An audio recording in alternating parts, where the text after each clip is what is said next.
kau harus patuh dengan saya. Harus melayani saya dengan sepenuh hati. Baru dapat mengurangi sengsara, paham belum? Istri ini disiksa oleh suaminya setiap hari. Hanya karena dia lemah, tapi dia tidak mengakuinya. Kedua orang miliknya juga disiksa hingga mati olehnya. Orang yang lebih 60 tahun seperti dia, karena tidak mau garis waris putus. Dia menggunakan uang untuk membeli seorang istri muda yang cantik. Pada siang hari, Chutdao bekerja di bangsal. Pada malam hari, dia menjadi tempat curhat Duong Kim San. Malam itu, tiba-tiba mendengar suara minta tolong Chutdao. Suara itu membangunkan pria ini. Tidak bisa tahan lagi, dia harus pergi memeriksa. Meskipun dia tahu bahwa Chutdao dianiaya oleh suaminya yang tua. Dia tidak berani naik ke sana untuk menghentikan orang tua itu. Nama pria ini Duong Tin Tan. Setelah orang tuanya meninggal, dia diadopsi oleh Duong Kim San. Keduanya saling memanggil paman dan keponakan. Hien Tan, yang selalu hidup di bawah tekanan Duong Kim San. Meskipun dia telah menikah dengan 3 istri. Tapi Duong Kim San tetap tidak mau mengeluarkan uang untuk Tin Tan menikah. Membuat Tin Tan telah menghabiskan 40 tahun. Tapi masih belum menyentuh seorang wanita apapun. Malam itu, setelah bangun, dia tidak bisa tidur lagi. Begitu pagi, beri makan ternak. Tiba-tiba mendengar gerakan di dinding. Melihat melalui lubang di dinding. Itu adalah suara Chutdao sedang mandi di bak mandi. Pertama kali Tian Tan melihat tubuh wanita. Dia langsung membeku. Tiba-tiba ada teriakan keledai. Tin Tan terkejut. Untungnya, dia tidak ketahuannya. Keesokan harinya, setelah malam disiksa oleh Kim San, dia lelah dan keluar dari ruang. Tin Tan mencoba memperbesar lubang di dinding. Tiba-tiba Chutdao muncul di belakang. Kedua sisi terkejut ketika mereka melihat satu sama lain. Tin Tan panik dan lari dari tempat kejadian. Tapi Chutdao melihat lubang di dinding. Dia panik dan tidak tahu harus berbuat apa. Dia hanya bisa bergegas menutupi lubang dengan rumput. Ketika Tin Tan kembali dan menemukan bahwa Chutdao membantunya bersembunyi hal itu, langsung merasa malu. Beberapa hari kemudian, Tin Tan tuh kembali. Dalam perjalanan, dia bertemu dengan Chutdao. Melihat wajahnya yang penuh dengan luka, Tin Tan dan dengan cepat bertanya, "Nona, ada apa dengan wajahmu? Ketika bekerja, aku tidak sengaja jatuh. Mengapa tanganmu luka seperti itu?" Omong kosong, jangan tanya lagi. Sebenarnya, di dalam hatinya, Tin Tan mengerti dengan jelas. Saat ini, suara penyembelihan babi terdengar di dalam rumah. Chutdao merasa bahwa dia dan babi itu tidak jauh berbeda. "Kau dapat mendengar itu enggak? Babi itu sedang menangis untuk saya." Setelah berkata itu, dia patah hati untuk pulang. Malam hari, Duong Kim San mulai menyiksa Chutdao. Mendengar suara Chutdao menangis lagi, Tin Tan tidak bisa menahan diri lagi. Dia memegang pisau bedah babi dan ingin bergegas masuk ke dalam rumah. Tetapi akhirnya, dia masih belum cukup berani. Hanya bisa dengan marah memotong tangga. Keesokan paginya, Chutdao menemukan pisau di tangga. Dia tahu bahwa Tin Tan adalah pelakunya. Jadi dia menggunakan pakaiannya untuk menyembunyikannya. Sekarang Tin Tan sedang duduk dan mengintip Chutdao. Dan dia akan mandi sekarang. Dia tahu bahwa Tin Tan akan mengintipnya. Jadi dia berinisiatif untuk menyeret tumpuk jerami ke tempat lain. Dia sengaja membiarkan Tin Tan melihat lukanya. Dan ingin memintanya untuk membebaskannya. Tin Tan, meskipun dia sangat sayang Chutdao, tetapi dia lemah dan tidak berani. Akhirnya, ketika dua orang yang bekerja di bangsal, Chutdao tiba-tiba memberitahu Tin Tan, "Tian Tan, aku memberitahumu ini. Cepat atau lambat dia akan membunuhku. Waktu ini memang sangat sulit. Tin Tan, aku memberitahumu dengan jujur. Dia tidak menganggapmu sebagai kerabatnya. Dia akan menyiksamu juga. Aku benar-benar tidak bisa tahan lagi. Tolong selamatkan saya." Tin Tan tidak dengarkan semuanya. Tapi dia tidak bisa diganggu tentang itu. Yang tak terduga adalah keberuntungan telah datang ke Tintan dengan sangat cepat. Hari itu, keledai dari bangsal pewarnaan tiba-tiba mati. Duong Kim San buru-buru menggiring keledainya ke jalan untuk memeriksa. Di sana dia pergi selama beberapa hari tanpa kembali. Di bangsal pencelupan, hanya ada Tintan dan Chuchdao. Mengambil kesempatan yang langka ini, Chuchdao berjalan di depan Tintan. Dengan tegas mengambil sepotong kentang dari mulutnya. Lalu memasukkannya ke dalam mulutnya. Di mulut Tintan berkata, "Jangan lakukan itu." Tetapi dalam hatinya, dia tidak bisa menolak. Ketika Chuchdao mengatakan seks, dia tidak tahan lagi. Tidak lama setelah itu, Chuchdao mendapat kabar baik. Duong Kim San sangat senang sampai buang air besar di celananya. Berpikir bahwa pedang karunnya belum tua. Bersemangat berlari untuk meminta leluhurnya untuk membiarkan Chuchdao melahirkan putra. Beberapa bulan kemudian, Chuchdao melahirkan seorang anak laki-laki. Duong Kim San dengan gembira segera memanggil, "Anak saya." Tintan hanya bisa bersembunyi di sudut untuk bahagia. Anak itu dinamai Duong Tin, dipanggil Tinbah. Yang gila adalah, Tinbah dan Tintan memiliki peran yang sama. Tinbah artinya Tan Bah Bah, adalah nama yang membawa kekayaan dan kebangsawan. Sore itu, Duong Kim San membawa keledai itu ke rumah kerabatnya untuk melaporkan kebahagiaan. Tintan Enhan berkesempatan naik ke atas untuk menjenguk anaknya. Lalu juga tidak lupa berlatih dengan Chuchdao. Setelah beberapa saat, mereka masih belum lelah. Tapi tiba-tiba terdengar di luar pintu ada panggilan, yang membuat keduanya kaget sekaligus panik. Pikir Kim San kembali. Tetapi mereka tidak menyangka bahwa Duong Kim San tidak kembali, melainkan hanya keledainya. Tintan bergegas pergi mencarinya. Akhirnya, menemukan Duong Kim San di kaki gunung. Dalam perjalanan pulang sayangnya dia terkena angin. Dan kemudian jatuh ke danau. Tintan membawa dada Kim San kembali. Dalam perjalanan, ketika melewati tebing, dia tiba-tiba punya ide. Tetapi memikirkannya lagi dan lagi, dia masih tidak berani melakukannya. Akhirnya, Kim Tan lemah dan membawanya pulang rumah. Dokter mendiagnosa bahwa Duong Kim San lumpuh di tubuh bagian bawah. Tidak bisa bergerak lagi. Hal ini membuat mereka berdua diam-diam bahagia. Karena mulai sekarang mereka tidak perlu lagi sembunyi-sembunyi. Dua orang berganti pakaian baru, mengangkat cangkir untuk merayakannya. Setelah itu, mereka mulai berlatih bersama. Duong Kim San meskipun dia setengah lumpuh, tapi telinganya masih bisa mendengar dengan baik. Mendengar suara dua orang di luar. Dia marah dan berbalik. Chuchdao menyelesaikan pekerjaannya dan kembali ke kamarnya. Tiba-tiba dia dijambak rambut Kim San. "Aku memukulmu sampai mati." Tapi sekarang Chuchdao tidak lagi takut padanya lagi. Ia menggunakan kekuatannya untuk melawan. "Bajingan, jangan bermimpi menindasku lagi." Chuchdao duduk dengan bangga di tempat tidur. Dan memberitahu Kim San, "Ayo dengarkan baik-baik. Tinbah adalah putra Tintan. Kamu telah hilang segalanya." Duong Kim San membeku setelah itu.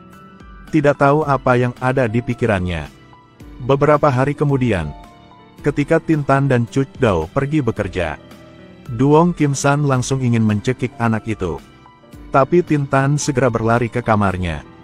Dengan penuh agresif mendekat dan meremas leher Kim San. "Jika kau ingin hidup, maka ketahuilah apa yang benar. Tahu belum?" Ini adalah kedua kalinya Tintan memiliki kesempatan untuk membunuh Kim San.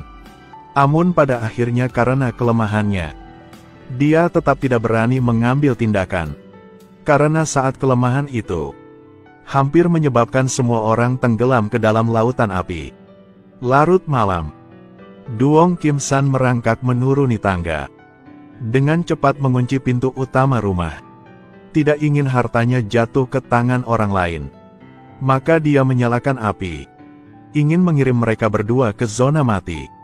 Untungnya, Chuchdao tahu itu tepat waktu. dengan cepat berteriak kepada Tintan untuk memadamkan api. Melalui ini, mereka berdua sangat marah. Mulai sekarang, Tintan dan aku tidak akan lagi pelayan lagi. Buka matamu dan lihat hari-hari indah aku. Tahu nggak? Sejak hari itu, Tintan merancang seember air akan menggantung Duong Kim San di rumah di saat mereka berdua keluar. Di depan semua orang, dia adalah keponakan yang berbakti. Itu membuat penduduk desa memujinya tanpa henti. Kim San, Anda sangat diberkati.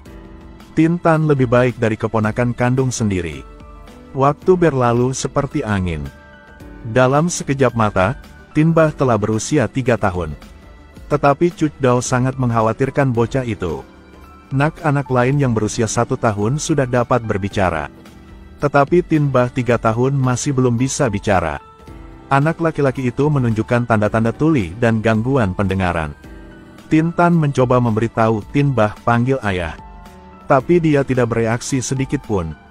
Lalu lari sendirian ke bangsal pencelupan. Duong Kim San melihat Tinbah kembali sendirian. Dia memikirkan rencana untuk menyakiti bocah itu. Dia perlahan mendekati Tinbah, sambil bersiap untuk mendorong bocah itu ke dalam air. Tinbah menoleh dan mengucapkan kalimat, "Ayah."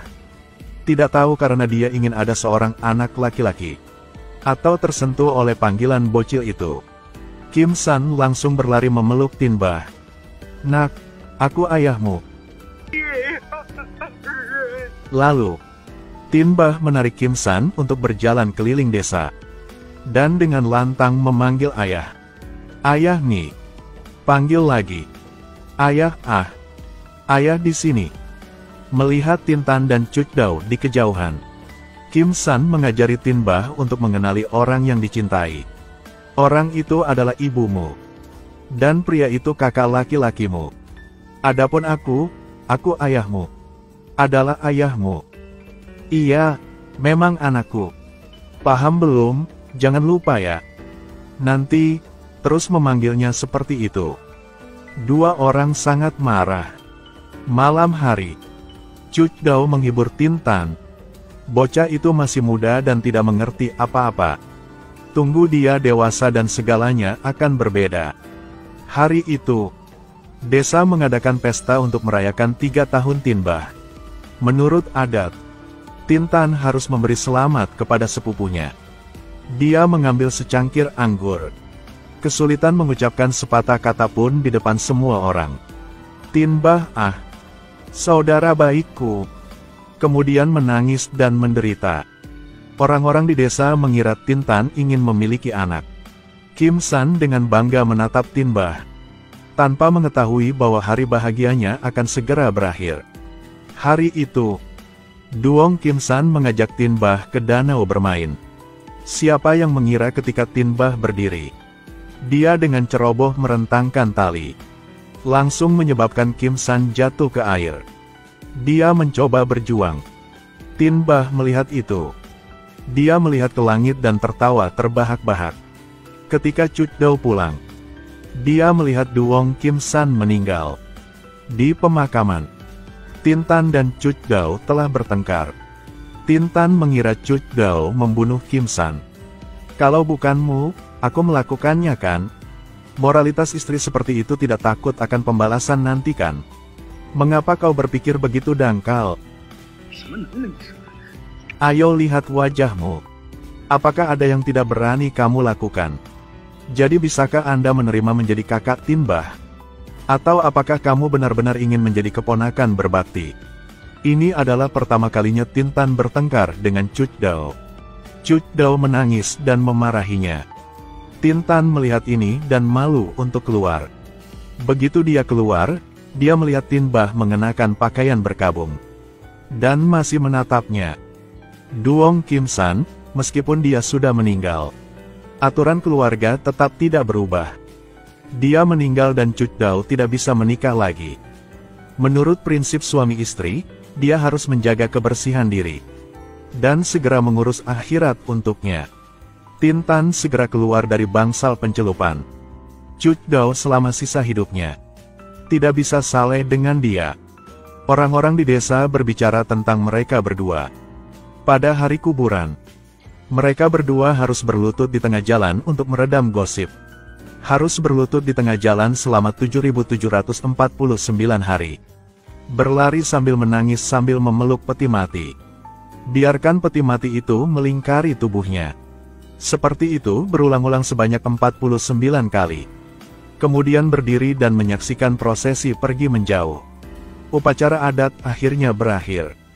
Dua orang empat mata saling memandang satu sama lain. Tidak bisa menahan air mata. Dalam berkedip beberapa tahun yang lalu, Tin Bah sekarang sudah dewasa. Tin Tan sering kembali untuk mencari Cuc Dao, tapi selalu ditakuti oleh Tin Bai. Hari itu mereka berdua berolahraga bersama di rerumputan. Cuc Dao menyarankan Tin Tan mengambil kesempatan untuk membawa pergi ibu dan putranya. Tetapi Tin Tan tidak mau menjawab. Pada saat yang sama, penduduk desa berbisik. Mereka berbicara tentang Tin Tan dan Cuc Dao. Terus-menerus berbicara kata-kata kasar. Tiba-tiba, Tin Bah dengan pisau muncul.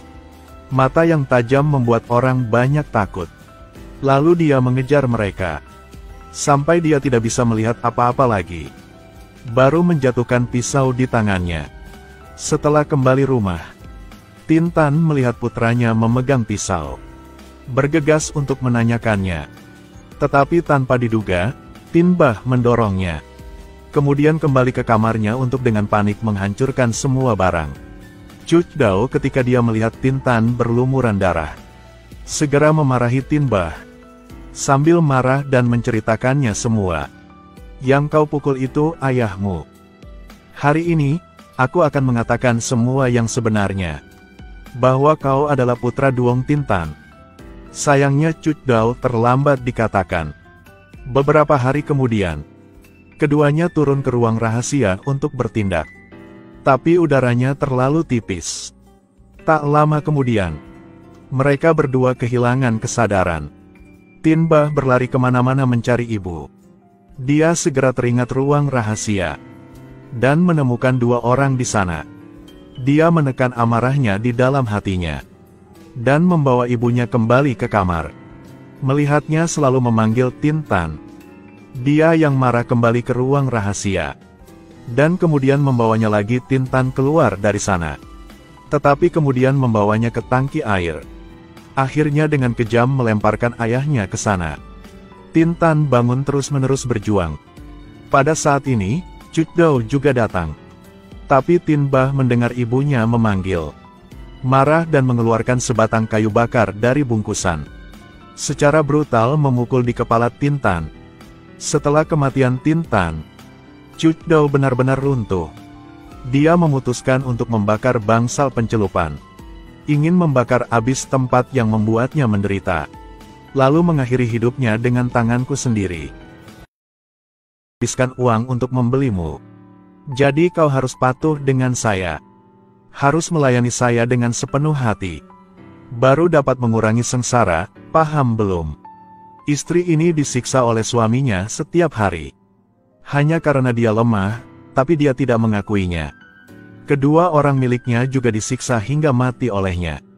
Orang yang lebih 60 tahun seperti dia, karena tidak mau garis waris putus.